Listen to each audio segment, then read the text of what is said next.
आज हम बात करेंगे भारत के उस महान सन्यासी की जिन्होंने न सिर्फ हिंदुस्तान की आध्यात्मिक धरोहर को दुनिया के मानचित्र पर उजागर किया, बल्कि युवाओं को जीवन का सही मकसद सिखाया। हम बात कर रहे हैं स्वामी विवेकानंद की, जिनका नाम सुनते ही मन में एक नई ऊर्जा का संचार होता है।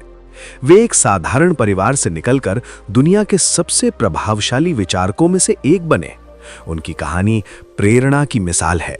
गरीबी से लड़ाई, गुरु की खोज, भारत भ्रमण और वो ऐतिहासिक शिकागो भाषण जो आज भी दुनिया को झकझोरता है। इस लेख में हम उनकी जिंदगी के हर पहलू को विस्तार से जानेंगे, उनके विचारों को समझेंगे और उस प्रसिद्ध स्पीच को भी दोहराएंगे। अगर आप भारत की महान विभूतियों से प्रेरित होते हैं तो ये कहानी आपके लिए है। चलिए शुरू करते हैं उनकी जन्म से लेकर अंतिम क्षणों तक की यात्रा से। स्वामी विवेकानंद का जन्म 12 जनवरी 1863 को कोलकाता के एक मध्यम वर्गीय बंगाली परिवार में हुआ था। उनका असली नाम नरेंद्र नाथ दत्त था और घरवाले उन्हें प्यार से नरेन या नरेन कहकर बुलाते थे। उनके पिता विश्वनाथ दत्त कोलकाता हाईकोर्ट के एक प्रतिष्ठित वकील थे, जो कानून की दुनिया में अपनी समझदारी के लिए जाने जाते थे। वहीं उनकी मां भुवनेश्वरी देवी एक गृहिणी थीं, लेकिन बेहद धार्मिक और संस्कारपूर्ण। उन्होंने नरेंद्र को बचपन से ही रामायण, महाभारत और अन्य धार्मिक ग्रंथों की कहानियां सुनाईं, जिससे उनके मन में आध्यात्मिक जिज्ञासा पैदा हुई।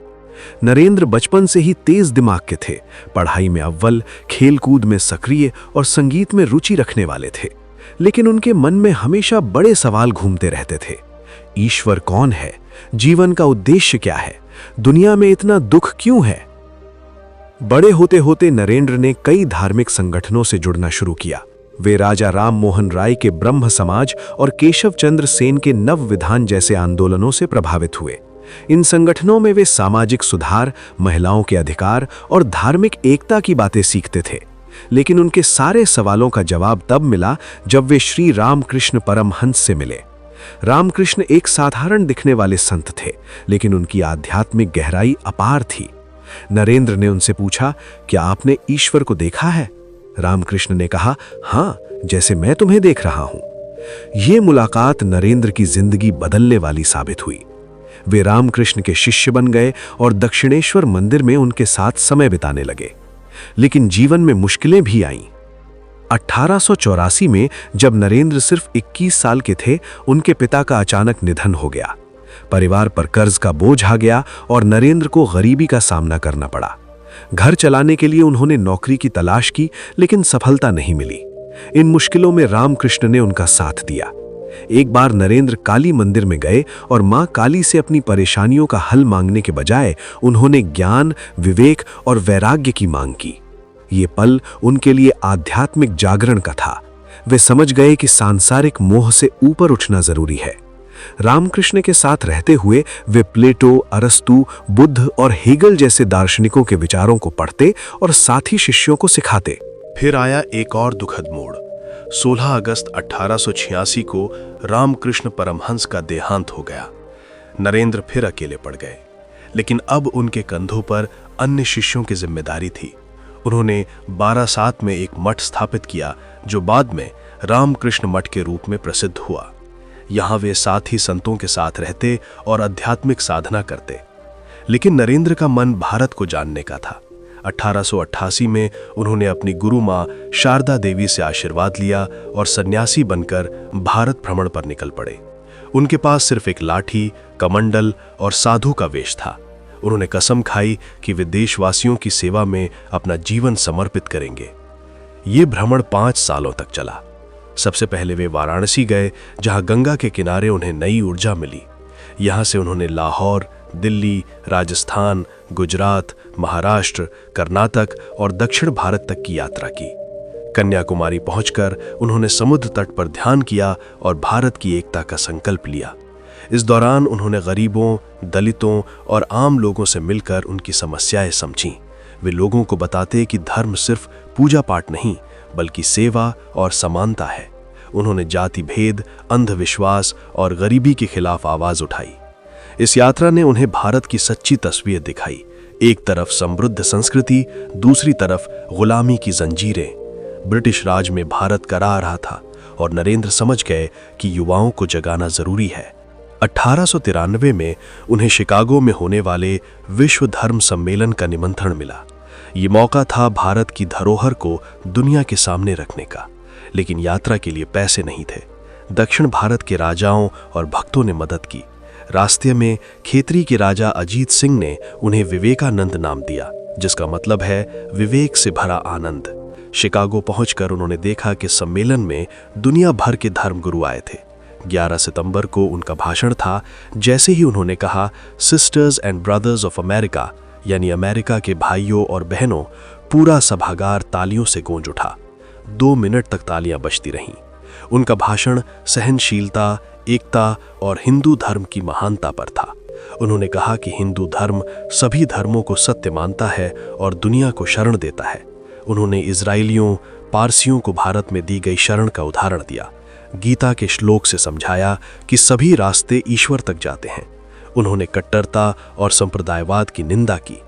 ये स्पीच इतनी प्रभावशाली थी कि अमेरिकी अखबारों ने उन्हें दुनिया का सबसे महान व्यक्ति कहा। विवेकानंद ने पश्चिमी सभ्यता की आलोचना भी की, लेकिन सकारात्मक तरीके से। शिकागो के बाद वे रुके नहीं। अगले 4 सालों तक अमेरिका और ब्रिटेन में घूमकर वेदांत का प्रचार किया। न्यूयॉर्क में वेदांत सोसाइटी स्थापित की। उन्होंने युवाओं को कहा कि उठो, जागो और तब तक मत रुको जब तक लक्ष्य प्राप्त ना हो। 1897 में भारत लौटे और बेलूर मठ में रामकृष्ण मिशन की स्थापना की। इसका मकसद था धार्मिक एकता, सेवा और शिक्षा। उन्होंने इंटरकास्ट मैरिज को प्रोत्साहित किया, महिलाओं की शिक्षा पर जोर दिया और गरीबों की मदद की। लेकिन स्वास्थ्य ने साथ नहीं दिया। 39 साल की उम्र में उन्हें अस्थमा, मधुमेह, माइग्रेन, लिवर समस्या समेत 31 बीमारियां हो गईं। पैरों में सूजन, आंखों की रोशनी कम होना, सांस की तकलीफ, सब सहते रहे। उन्होंने महीनों पहले ही अपनी मौत की भविष्यवाणी की, मैं 40 साल नहीं जी पाऊंगा। 4 जुलाई 1902 को बेलूर मठ में ध्यान करते हुए उन्होंने महासमाधि ली। डॉक्टरों ने दिल का दौरा बताया। उनकी मौत पर पूरा भारत शोक में डूब गया, लेकिन उनकी विरासत आज भी जीवित है। रामकृष्ण मिशन, वेदांत सोसाइटी और उनके विचार। अब सुनिए उनकी वो ऐतिहासिक स्पीच जिसने दुनिया को हिला दिया। अमेरिका के भाइयों और बहनों, आपके स्नेहपूर्ण और उत्साहपूर्ण स्वागत से मेरा हृदय अपार हर्ष से भर गया है। मैं दुनिया की सबसे प्राचीन संत परंपरा की ओर से, सभी धर्मों की जननी की ओर से आपको धन्यवाद देता हूं। मैं सभी जातियों और संप्रदायों के लाखों करोड़ों हिंदुओं की ओर से आपका आभार व्यक्त करता हूं। मेरा धन्यवाद उन वक्ताओं को भी जिन्होंने इस मंच से कहा कि सहनशीलता का विचार पूर्वी देशों से फैला है। मुझे गर्व है कि मैं उस धर्म से हूं जिसने दुनिया को सहनशीलता और सार्वभौमिक स्वीकृति सिखाई। हम न सिर्फ सहनशीलता में विश्वास करते हैं, बल्कि सभी धर्मों को सत्य मानते हैं। मुझे गर्व है कि मैं उस देश से हूं जिसने सभी सताए गए लोगों को शरण दी। इजराइलियों को जब रोमन हमलों ने उनके मंदिरों को नष्ट किया, पारसियों को जब उन्हें अपनी मातृभूमि छोड़नी पड़ी। मैं वो श्लोक दोहराता हूं जो मैंने बचपन में सीखा। जिस तरह विभिन्न स्रोतों से निकली नदियां अलग अलग रास्तों से समुद्र में मिलती हैं, उसी तरह मनुष्य अलग अलग रास्ते चुनते हैं, लेकिन सब ईश्वर तक पहुंचते हैं। ये सम्मेलन गीता के सिद्धांत का प्रमाण है।